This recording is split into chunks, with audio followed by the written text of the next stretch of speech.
नमस्कार दोस्तों। Accountable India channel के इस एपिसोड में आप सबका स्वागत है। जैसा कि आप जानते हैं, आज 26 जनवरी 2026 है। तो आज के एपिसोड में हम बात करेंगे उस दौर की जहां से हिंदुस्तान का नक्शा ही बदल गया। मैं बात कर रहा हूं सन 2014 के बाद की, जब कुछ लोग कहते हैं कि हमारे देश को आज़ादी मिली। तो मैं एक ओबीसी परिवार में जन्मा। वो कैसे 2014 के बाद आ, सारी चीजें बदल गई। आपका घर, आपका परिवार और कार्य क्षेत्र, सब में एक नया माहौल आ गया। और ये माहौल ऐसा नहीं था कि कुछ दिनों का था। ये ऐसा माहौल था कि लोग आपके घर में ही आपसे सवाल पूछते थे और आपको एक स्पेसिफिक आइडियोलॉजी की तरफ धकेलते थे। ये बड़ा ही कष्टदायक रहा, क्योंकि आ, मेरे ही ड्राइंग रूम में बैठ के कभी शर्मा जी आते थे, कभी दुबे जी आते थे, कभी अवस्थी जी आती थी, कभी भदौरिया आते थे। और सबका मकसद ये रहता था कि आप इस बात को स्वीकार करें कि आप अमृतकाल में जी रहे हैं।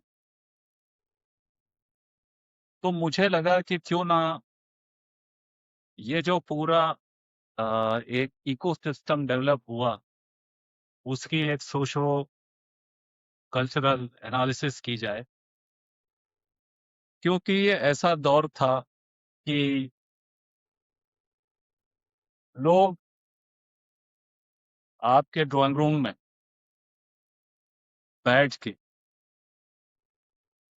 और आप ही को क्वेश्चन करते थे और कहते थे कि आपको ये आइडियोलॉजी माननी है और महामानव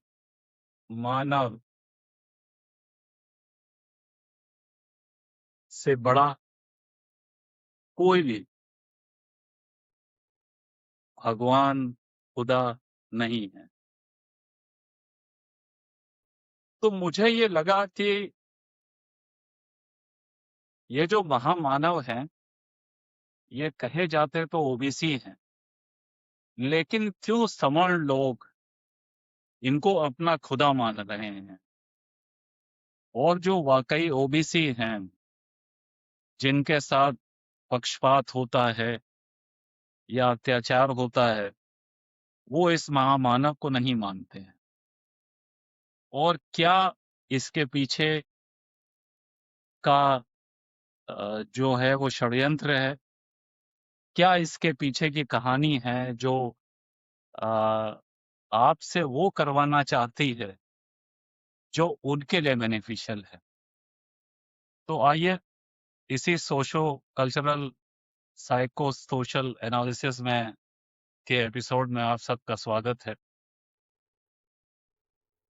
तो आप जैसा देख रहे हैं कि ये एक पूरा इकोसिस्टम डेवलप किया गया, जिसको हम मैंने कहा है साइको सोशल ट्रांसफॉर्मेशन इंजन। इस इंजन में बहुत सारी चीजें थी, लेकिन primarily psycho social transformation of the savarna middle class, जो आपको आपके घर में बैठ के ये कहते थे कि ये अमृतकाल चल रहा है, कहो कि ये अमृतकाल है, और आप नहीं कहते थे तो नाराज हो जाते थे। उसके बाद जो आया वो paradox of engineered OBC leadership. Engineered OBC इसलिए कह रहे हैं क्योंकि ये जो महामानव हैं, ये हमारी तरह ओबीसी पैदा नहीं हुए। ये ओबीसी इनर इंजीनियरिंग के कारण हुए हैं। जो इन बाबुओं का खेल है, जिनको आप आईएएस अफसर कहते हैं, तो उनकी जो सोशल इंजीनियरिंग की गई और इंजीनियर्ड ओबीसी की लीडरशिप का जन्म हुआ। उसके बाद privatisation as a tool of structural exclusion. किस तरह से ओबीसी एससी एसटी को पावर से दूर रखा गया, नौकरी से दूर रखा गया, और ये सुनिश्चित किया गया कि वो सिर्फ 5 किलो अनाज पे जिंदा रहें, वो पढ़ाई ना करें, और पढ़ भी जाएं अगर तो उनके लिए कोई नौकरी ना हो, क्योंकि सारी नौकरियां तो उन्होंने प्राइवेटाइज कर दी। और इसके साथ उन्होंने एक नई चीज इजाद की, उसका नाम था पैरेलल स्टेट, और एक अनकॉन्स्टिट्यूशनल एक रिजर्वेशन शुरू किया गया जिसका नाम था ईडब्ल्यूएस। ये इसी ईडब्ल्यूएस का नतीजा है कि आज हमारे मोहल्ले में हम सबसे अमीर हैं, क्योंकि हम क्रीमी लेयर में हैं। जी हाँ, हम क्रीमी लेयर में हैं, और वो ईडब्ल्यूएस हैं, इकोनॉमिकली वीकर सेक्शन। तो चलिए ये मजा देखिए अमृतकाल का, कि कैसे जो लोग प्रताड़ित होते हैं वो क्रीमी लेयर हो जाते हैं, और जिसको रिजर्वेशन की कोई जरूरत नहीं है उसके लिए अमृतकाल में ईडब्ल्यूएस इजाद किया जाता है।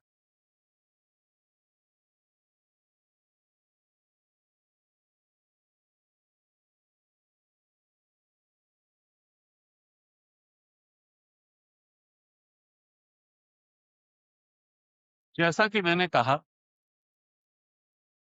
जो ऑप्टिक्स डेवलप की गई आपके ड्राइंग रूम में बैठ के, और आपके जो RWA जो ग्रुप था व्हाट्सएप का, उसके थ्रू एक ऑप्टिक्स खड़ी की गई। ये ऑप्टिक्स जो थी, वो नैरेटिव एक तैयार किया गया कि ये अमृतकाल चल रहा है, और आपको मानना ही पड़ेगा ये अमृतकाल चल रहा है। और उसकी जो मैकेनिक्स थी, वो मैकेनिक्स थी कि जो मार्जिनलाइज सेक्शन ऑफ ग्रुप हैं, उनके लिए संसाधन, उनके लिए नौकरी खत्म की जा रही है, और प्राइवेटाइजेशन किया जा रहा था। ये सिर्फ जो प्राइवेटाइजेशन किया गया वो सिर्फ इकोनॉमिक नहीं है, वो एक सोशो पॉलिटिकल टूल है, जो marginalise sections of the society हैं उनको सत्ता से अलग रखने का।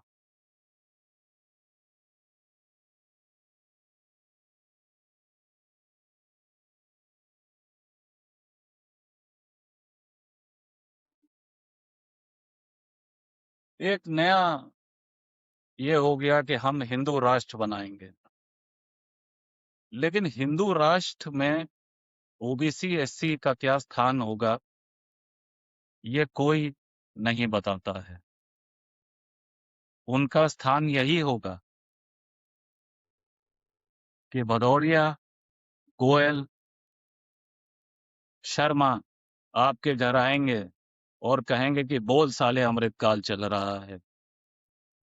लेकिन मैं उनसे कहना चाहता हूं ये अमृतकाल आपका चल रहा है, क्योंकि आपकी ईडब्ल्यूएस है, और मैंने ऐसी कई दोस्ती कुर्बान कर दी, क्योंकि देश के आगे और समाज के आगे दोस्ती कोई मायने नहीं रखती है। सालों की दोस्ती अगर सिर्फ इस बात पे अटक जाए कि हमें हिंदू राष्ट्र बनाना है और ये अमृतकाल चल रहा है, तो लानत है ऐसी दोस्ती पे। तो आप देखिए कि ये एक यूनिफाइड हिंदू आइडेंटिटी क्रिएट की गई, और ये जो हिंदू आइडेंटिटी थी, ये बेसिकली एक कास्ट आइडेंटिटी थी सवर्ण की। आज भी जो लोग हिंदू राष्ट्र की बात करते हैं, उनको ये बताना चाहिए कि हिंदू राष्ट्र में वो क्या करना चाहते हैं। संविधान बदलना चाहते हैं, क्योंकि आज 26 जनवरी 2026 है, इसलिए आवश्यक है ये प्रश्न पूछने के। और इन्होंने एक नैरेटिव ऑफ मेरिट क्रिएट किया। ये नैरेटिव ऑफ मेरिट कैसे इन्होंने इजाद किया, कैसे इंस्टीट्यूशन खत्म किए, कैसे नए इंस्टीट्यूशन बनाए, ये भी सब आपको बताते हैं।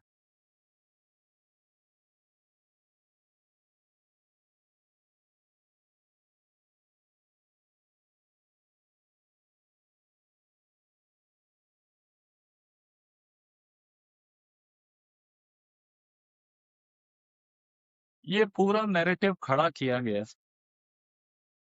कि भारत बहुत ही कमजोर राज्य है, तो हमको जरूरत इस बात की है कि हमें भारत को एक स्ट्रॉन्ग स्टेट बनाना है। ये स्ट्रॉन्ग स्टेट का नैरेटिव खड़ा किया गया। स्ट्रॉन्ग,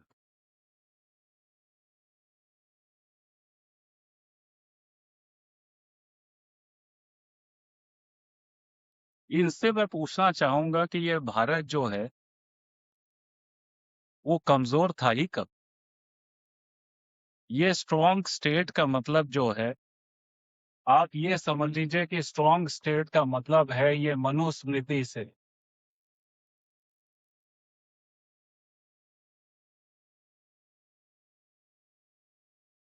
मनुस्मृति से देश चलाना चाहते हैं, और जब मनुस्मृति से देश चलेगा तो वो बहुत ही स्ट्रांग होगा। तो ये इनके लिए जो लोग थोड़ा बहुत पढ़ लिख गए थे एससी एसटी ओबीसी में, इनको मालूम था कि यही लोग सबसे बड़ा थ्रेट हैं।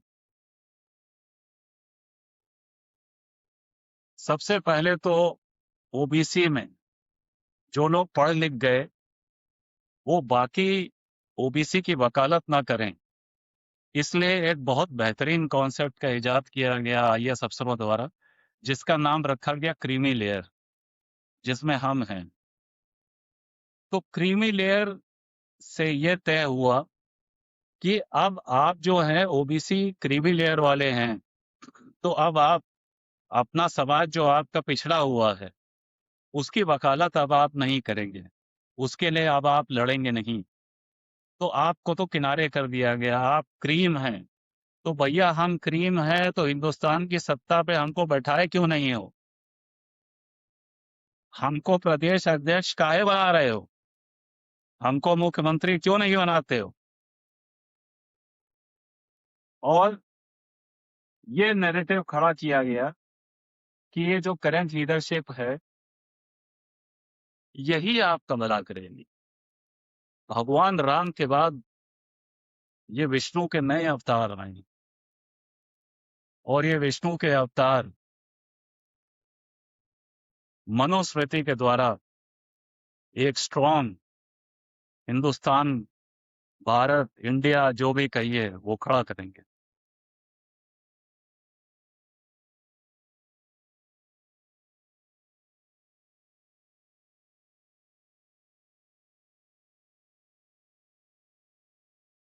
ये जो सारी कॉन्स्पिरेसी थी, इसमें अहम भूमिका थी इंजीनियर्ड ओबीसी की, जिसमें ये कहा गया, जिसको मैं कहता हूं, ये मेरा कॉन्सेप्ट है, इंजीनियर्ड और संस्कृताइज्ड आइडेंटिटी।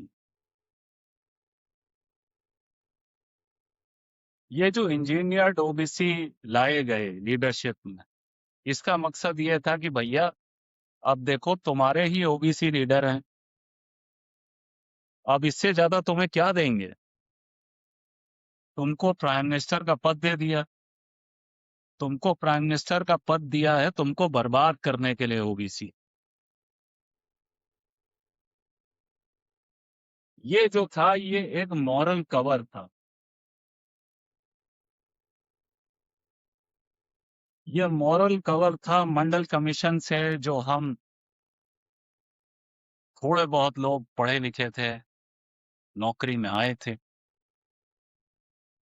उन सबको खत्म करने के लिए इंजीनियर्ड ओबीसी लीडरशिप खड़ी की गई। इसका जो मेन मकसद था, जिसे मकसद कहते हैं, मकसद था सवर्ण एलीट को सत्ता में बैठाना, क्योंकि इंजीनियर्ड ओबीसी प्रधानमंत्री ओबीसी के लिए कुछ नहीं कर रहे थे। और मैं आपको बता दूं कि ओबीसी जो है वो प्राइमरीली एक फार्मर कास्ट है, फार्मर्स कैटेगरी है, ना कि बिजनेस कम्युनिटी। तो ये जो engineered OBC I business community से, इसने आपको कहा कि अब तो मनुस्मृति से देश चलेगा।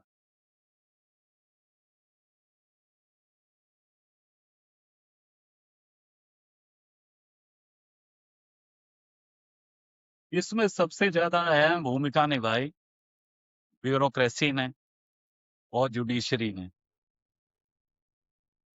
जो शर्मा जी, उपाध्याय, दुबे, भदौरिया कल तक घर में आपसे कहते थे कि कहो साले की अमृतकाल चल रहा है, 2017 आते आते उत्तर प्रदेश में सचिवालय में आपके कमरे में ही बैठ के आपसे ही काम कराने आए थे और कहते थे कि ये जो है हमारा राज्य चल रहा है, ये देश अब मनुस्मृति से चलेगा। तो ये जो कॉलेजियम सिस्टम है, ये कॉलेजियम सिस्टम जो है वो सवर्ण सिस्टम है। और ये जो ब्यूरोक्रेसी है, ये भी जो है सवर्ण ब्यूरोक्रेसी है। क्या प्रधान सेवक ये बताने की कोशिश करेंगे कि उनके प्राइम मिनिस्टर ऑफिस में कितने ओबीसी हैं? जो मंदिर बनाया गया है उसमें ओबीसी कितने हैं कमेटी में? तो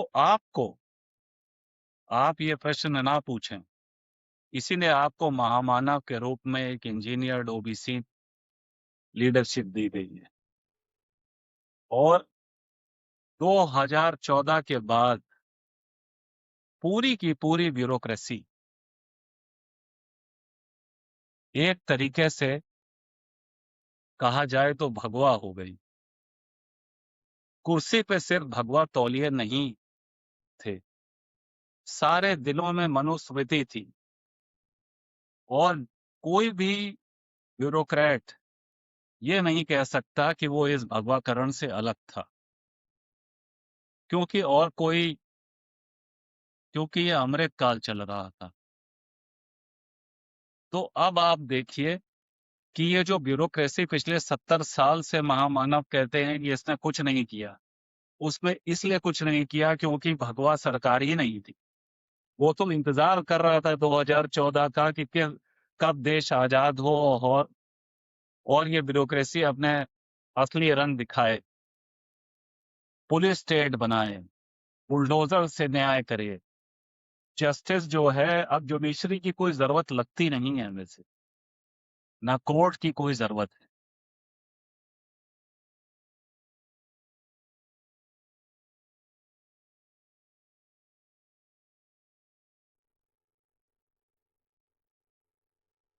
देखिए, जैसा कि मैंने कहा कि 2014 के आसपास और उससे पहले जो आंदोलन हुआ था उसका भी वीडियो बनाएंगे। लेकिन ये जो 2014 में जो नैरेटिव किया गया, उसमें सबसे पहले प्राइवेटाइजेशन किया गया और फ्रीज कर दिया गया। रेलवे में नौकरी आना बंद हो गई, जितनी सरकारी कंपनियां थी उनको प्राइवेटाइज कर दिया गया, पब्लिक सेक्टर खत्म हो गया। पब्लिक सेक्टर खत्म हो गया तो नौकरी खत्म हो गई।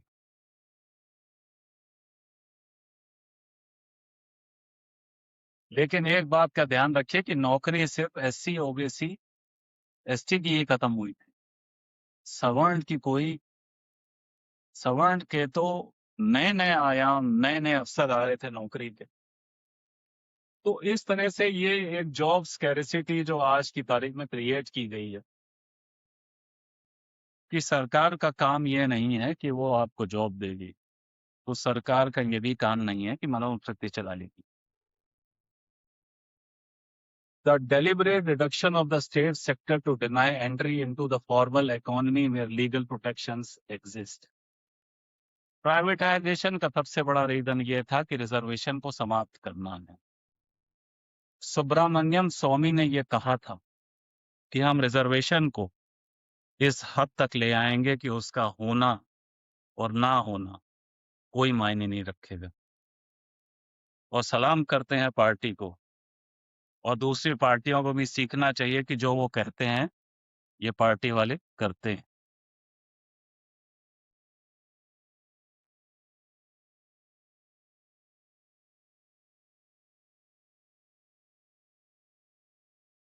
एक तरफ तो इन्होंने जो पब्लिक सेक्टर था उसको खत्म किया, और दूसरी तरफ सब कुछ प्राइवेट हाथों में जा रहा था। प्राइवेट सेक्टर एक्सपेंड कर रहा था, जहां पे शायद दुनिया के सबसे मेरिटोरियस लोग रहते हैं। तो ये जो एक मिथ ये जो एक मेरिट मिथ क्रिएट किया गया, ये इसलिए किया गया क्योंकि ये जो जनरेशनल वेल्थ थी सवर्ण की और सोशल नेटवर्क था, क्योंकि आप सरकारी नौकरी सोशल नेटवर्क से नहीं पा सकते हैं। आप प्राइवेट सेक्टर की कोई भी नौकरी बिना सोशल नेटवर्क के मिलती ही नहीं है। Let me be very clear. IAS छोड़ने के बाद मैंने प्राइवेट सेक्टर में 4-5 साल गुजारे हैं। बिना सोशल नेटवर्क के कोई आदमी प्राइवेट सेक्टर में नौकरी पा नहीं सकता, जिसको चाहे लोग जितनी भी मेरिट की बात करें। और ये जो सोशल कैपिटल है, ये कैसे क्रिएट होता है प्राइवेट कॉलेजेस से और महंगी शिक्षा से, ये भी देखेंगे अभी।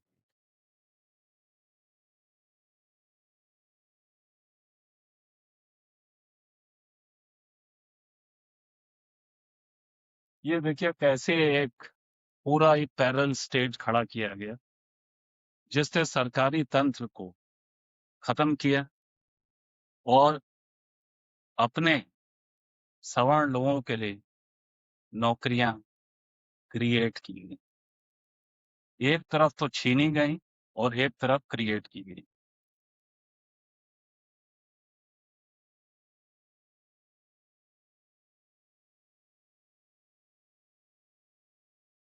इसमें ये कहा गया कि हमें डोमेन के आदमी चाहिए, और लेटरल एंट्री शुरू की गई।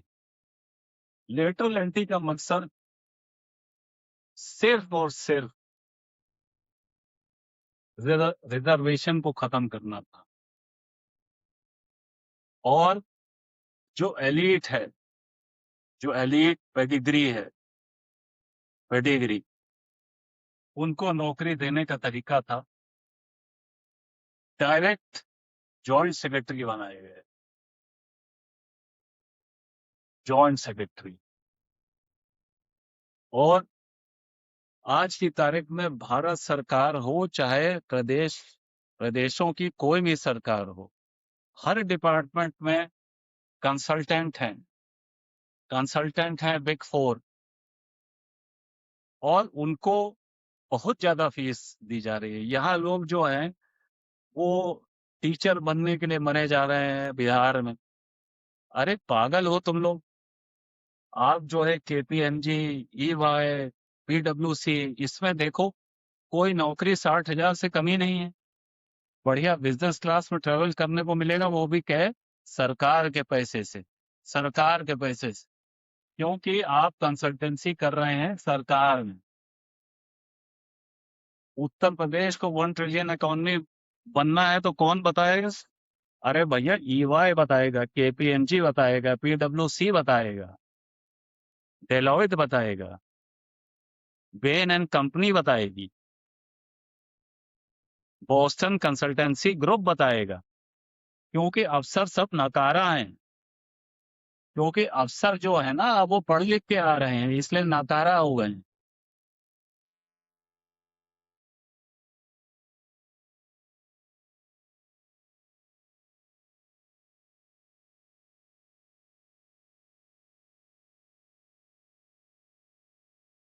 ये देखिए कैसे ईडब्ल्यूएस जो है वो रातों रात दिया गया और किसी ने इसका विरोध नहीं किया।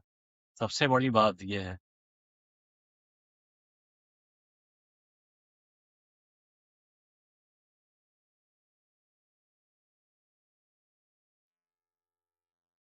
वैसे अगर कहा जाता है कि ओबीसी को आप जो है उसकी पॉपुलेशन जो 50 से 60% है हिंदुस्तान की, उसके अनुसार दीजिए तो कहते हैं कि ये 50% सीलिंग की लिमिट खत्म हो जाएगी इंदिरा साहनी केस वाली। तो भैया ये तो ईडब्ल्यूएस देने पे वैसे ही खत्म हो गई। तो जब ये 50% सीलिंग जो है ये किसके लिए है और ये कौन डिसाइड कर रहा है? भैया ये तो जुडिशरी डिसाइड कर रही है।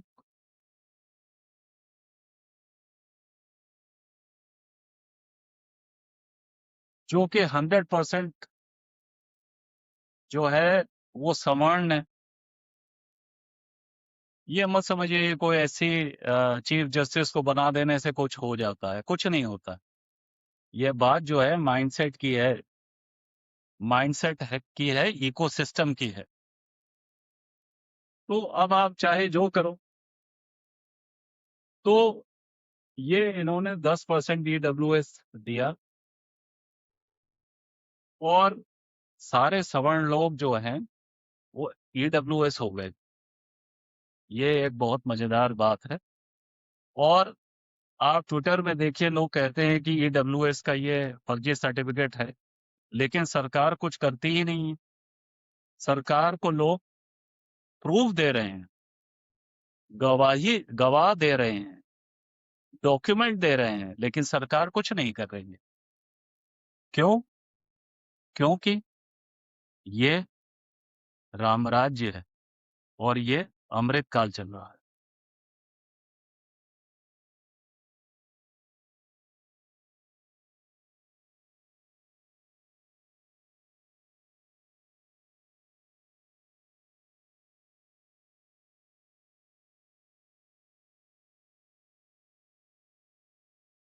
देखिए ये जो सारा गेम प्लान है, इस गेम प्लान को एग्जीक्यूट करने में पिछले 30 से 40 साल लग गए।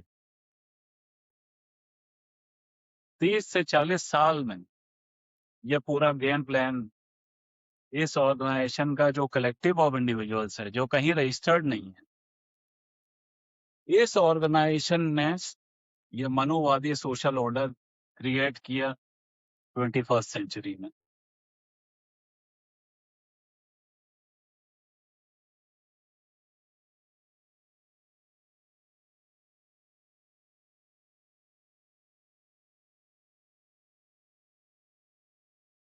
अब एक एक मैकेनिज्म पे बात करते हैं कि कैसे जो है मनोवादी व्यवस्था कायम की गई राम राज्य में और एकलव्य को, क्योंकि एकलव्य का अब अंगूठा काट नहीं सकते, वो तो पढ़ लिख रहा है। तो पढ़ लिख रहा है तो उसको नौकरी से ही बाहर कर देंगे। नौकरी ही नहीं रहेगी तो करोगे क्या भैया? पहले तो ये रहता था कि आप जो है ये जो कॉन्स्टिट्यूशनल ट्रैक है वो ये है कि यूपीएससी के थ्रू आप आएंगे सिविल सर्विसेज में। ये जो है इंक्लूसिव है। बहुत बड़े बड़े लोग बात करते हैं, एक शब्द है इंक्लूजन।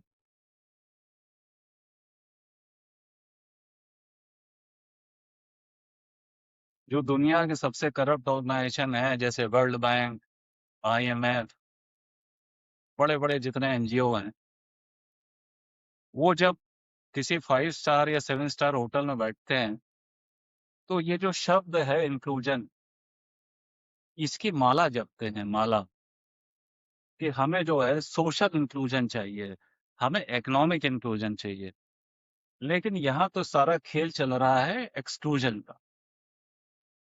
अब ये देखिए कि अब ये प्लानिंग कमीशन को खत्म करके नीति आयोग बनाया गया, फिर नेशनल स्किल डेवलपमेंट कॉर्पोरेशन बनाया गया, जिसमें सीएजी ने अभी कहा है कि महा घोटाला हुआ है। महा घोटाला हुआ है तो घोटाला जिसने किया है उसके ऊपर कार्रवाई क्यों नहीं हो रही? एक ऑर्गेनाइजेशन बनाया गया है इन्वेस्ट इंडिया। इन्वेस्ट इंडिया की मैं एक बैठक में गया तो वहां देखा कि मैंने वहां पे 7 स्टार माहौल है। 7 स्टार माहौल है उस ऑफिस में।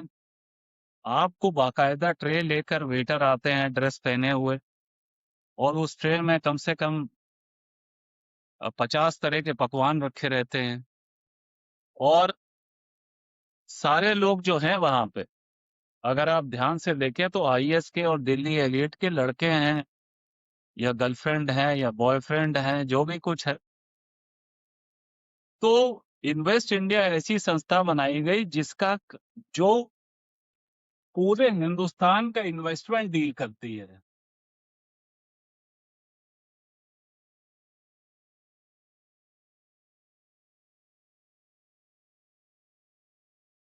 पूरे हिंदुस्तान का इन्वेस्टमेंट डील करती है, और डील किससे करती है? सारी फॉरेन कंट्रीज से। आपने देखा कि सारी मिनिस्ट्री जो है, सारे मिनिस्टर बेकार हैं। मजा जो है वो इन्वेस्ट इंडिया में है। यहाँ पे आपको लोग मिलेंगे, लड़के मिलेंगे 30 साल के, 35 साल के, बिजनेस क्लास में ट्रेवल कर रहे हैं। और ये जो है, इसको मैं कहता हूँ फॉर्मूला नंबर 49। ये फॉर्मूला नंबर 49 है सरकार का, कि अमृतकाल में रिजर्वेशन कैसे खत्म करना है। अमृतकाल में रिजर्वेशन ऐसे खत्म करना है कि सरकार का जो स्टेक है वो 49% ही रखो। 59% जो है वो दे दो ऐसी संस्थाओं को जो बिल्कुल मुंह में चुप रहती हैं। CII, FICCI, ASSOCHAM. अरे भैया, गुलामों को क्यों दिया है 51%?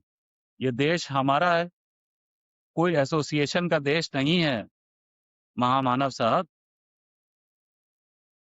तो ये देखिए यहाँ पे अब एडवाइजर शुरू हुए, मोटी मोटी तनख्वाह पे, बिजनेस क्लास में ट्रेवल करके। ये नया भारत जो पहले बहुत वीक था, कंसल्टेंट के आते ही कंसल्टेंट के आते ही इतना स्ट्रांग हो गया कि इसकी तो तूती भी डरने, कहने लगे कि अब आपके पास अफसर तो है नहीं, अब तो आपके पास कंसल्टेंट है और इन्वेस्ट इंडिया जैसे ऑर्गेनाइजेशन है। तो आपको टैरिफ लगा के क्या फायदा? आप तो सारे टैरिफ को बाईपास कर लेंगे, क्योंकि आपके पास इन्वेस्ट इंडिया है।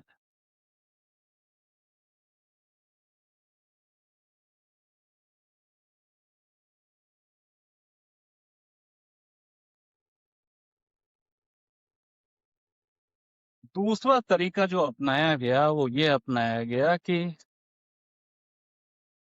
शिक्षा को महंगा कर दो। जितने भी हायर एजुकेशन के कॉलेजेस हैं उनको खत्म कर दो। आईएम, आईआईटी, इसमें गोबर वाइस चांसलर बिठाओ, जो गोबर के ऊपर रिसर्च करें। आईआईटी मद्रास, आईआईटी बॉम्बे, कितने महानुभाव यहाँ पे रखे गए हैं। भैया हमने कहाँ कहा था कि हमारा प्रधानमंत्री बनाओ? हम तो कहते हैं कि हमारे लोग जो पढ़ लिख गए हैं कम से कम उसमें एजुकेशन में टीचर रखो, वीसी बनाओ, तो कम से कम कुछ बच्चों को पढ़ा लेंगे। Merit is redefined as the possession of specific educational pedigrees from the elite global or private institutions. These institutions are historically and economically inaccessible to the vast majority of OBC, SC, ST population. Inaccessible. किसके पास पैसा है Ashoka university में पढ़ने का, global Jindal university में पढ़ने का? भैया सरकारी स्कूल में पढ़े हैं लोग, सरकारी यूनिवर्सिटी में पढ़े हैं, जहाँ की फीस जो है वो कभी-कभी 1000 रुपए से कम की भी होती थी। लेकिन अब अगर आपको नौकरी चाहिए, ऐसा पूरा इकोसिस्टम बनाया गया है, तो आपको ग्लोबल और प्राइवेट यूनिवर्सिटी से पढ़ना पड़ेगा। तो पढ़ना पड़ेगा तो आईआईटी बंद कर दीजिए, आईएम बंद कर दीजिए,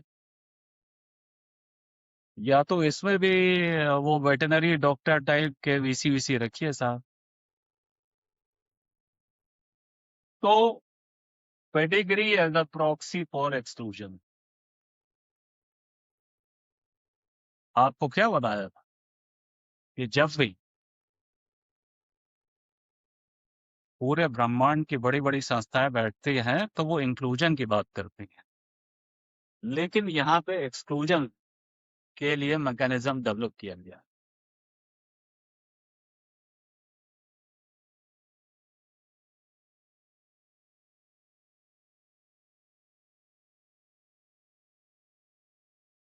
अब बात करते हैं एक ऐसे मैकेनिज्म की जिसको हम कहते हैं द कंसल्टिंग इंडिया। हर डिपार्टमेंट में ईवाई, केपीएमजी, डेलॉयट, पीडब्ल्यूसी, बेन एंड कंपनी, एक कोई नए आए हैं, खैर क्या नाम है उनका, कुछ भारत एलएलसी बनाई है उन्होंने, बहुत सारे आ गए हैं और सब विदेशी हैं। तो कहाँ गया आपका आत्मनिर्भर भारत? ये जितने भी बिग फोर और कंसल्टिंग हैं, ये सब फॉरेन के लोग हैं। इनके पास हमारा डेटा क्यों जा रहा है? हमारे हिंदुस्तान के लोगों का डेटा क्यों जा रहा है? क्या वो इसका इस्तेमाल नहीं करेंगे? जैसे आपने कहा कि गूगल कर रहा है, तो ये जो है ये भारत का डेटा दिया गया बड़ी-बड़ी तनख्वाहों पे, कंसल्टेंसी लोगों को, एलीट अपर क्लास डोमिनेंस। आज की तारीख में सबको कंसल्टेंट चाहिए। आईएएस अफसर को कंसल्टेंट चाहिए, नेताओं को कंसल्टेंट चाहिए। तो भाई हम तो कह रहे हैं कि लेखपाल को भी जो है ना एक कंसल्टेंट देना चाहिए।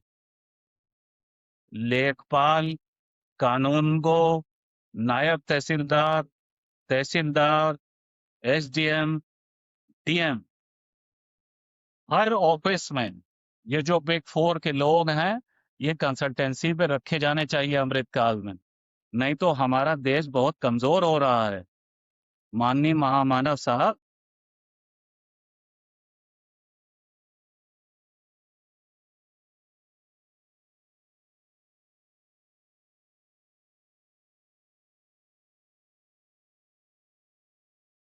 ये उसके बाद पूरा का पूरा इंटेलेक्चुअल कंट्रोल मीडिया के द्वारा। अगर आप किसी आज मीडिया की बात करते हैं या सरकार में सूचना विभाग की बात करते हैं, तो वहां पूरा नैरेटिव आपके खिलाफ तैयार करने के लिए ये एक फौज खड़ी है, हजारों की फौज है, हजारों की फौज है जो सिर्फ तमाम एलिट के लिए काम करती है, इनका नैरेटिव क्रिएट करती है और आपको मजबूर करती है कि आपके घर में ये आए और कहें कि बोलो साले, अमृतकाल चल रहा है।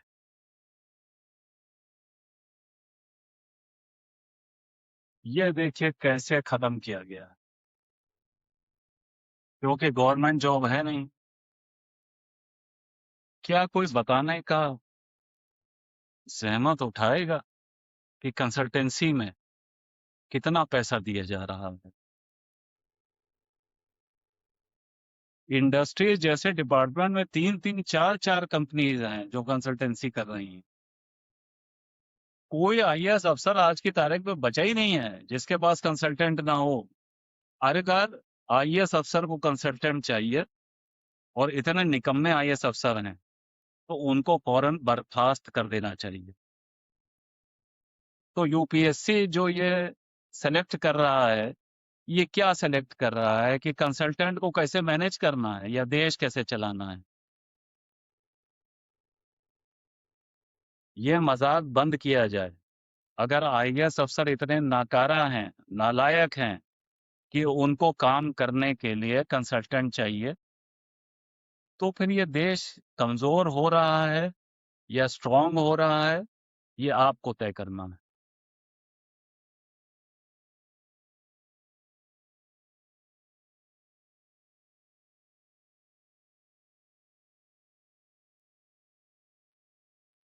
ये बात ओबीसी एससी एसटी को समझनी पड़ेगी कि ये जो हो रहा है, ये आपकी आने वाली नस्लों में दिखाई देगा। आपकी आने वाली नस्लें बर्बाद हो जाएंगी और बर्बाद हो गई हैं, क्योंकि आपके पास नौकरी रहेगी नहीं, पैसा रहेगा नहीं। तो आप वही 5 किलो अनाज में अपना भविष्य देखिए। हमारा क्या है, हम तो क्रीमी लेयर में आ गए हैं। किसी तरह क्रीम वीम खा के निपटा लिया जाएगी जिंदगी, क्योंकि क्रीमी लेयर में रहने के अपने आनंद हैं। आपके जेब में पैसा नहीं है लेकिन आप अमीर हैं, क्योंकि सरकार ने आपको डिक्लेयर कर दिया है कि आप क्रीमी लेयर के आदमी हैं। और ये क्रीम वो बिस्किट की नकली क्रीम नहीं है, ये असली पेवर दूध की क्रीम है। आप उस क्रीमी लेयर के आदमी हैं। तो आपकी फ्यूचर जनरेशन जितनी मार्जिनलाइज सोसाइटीज की है, एससी एसटी ओबीसी की, आप अपने भविष्य के बारे में सोचिए। आपको मैं सचेत कर रहा हूँ। 26 जनवरी 2026 को।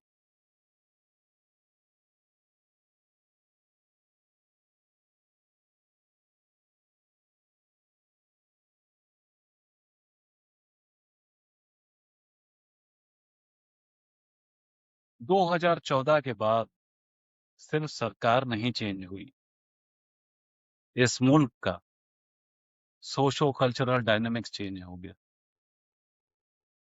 और एक न्यू कास्ट आर्किटेक्चर ने जन्म लिया जो आपके ऊपर थोपा गया एक इंजीनियर्ड ओबीसी लीडरशिप के द्वारा। इसलिए बहुत खुश मत होइए,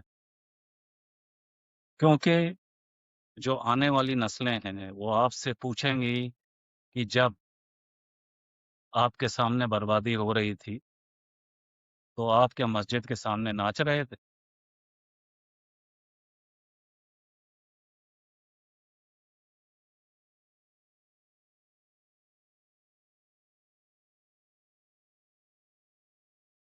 आज के एपिसोड में इतना ही दोस्तों। कोशिश कर रहा हूँ कि मैं भी कुछ सीखूं इससे पढ़ाने की, क्योंकि ये ऐसा दौर चल रहा है कि कोचिंग माफिया वाले जो हैं वो इतना ज्ञान बांट रहे हैं गवर्नेंस के ऊपर और बाकी चीजों के ऊपर जो उनके बस की बात नहीं है। हॉस्पिटल वो बना रहे हैं, भाई बहुत अच्छी बात है, लेकिन ज्ञान उतना ही बांटिए जितना आपने पढ़ा है। आपके पास पैसा आने का मतलब ये नहीं है कि आप जो है उस फील्ड में ज्ञान बांटेंगे, गवर्नेंस की फील्ड में ज्ञान बांटेंगे जिसमें आपका कोई तजुर्बा नहीं है। हो सकता है कोचिंग से आपने पैसे बहुत अच्छे कमा लिए हों, तो आप अमृत काल में आनंद लीजिए। अगर आपको ये वीडियो पसंद आया हो तो लाइक, सब्सक्राइब, शेयर करें। ना पसंद आया हो तो मुझको कोई इससे फ़र्क नहीं पड़ता है। मुझको जो कहना होगा मैं वो कहूँगा। जय हिंद।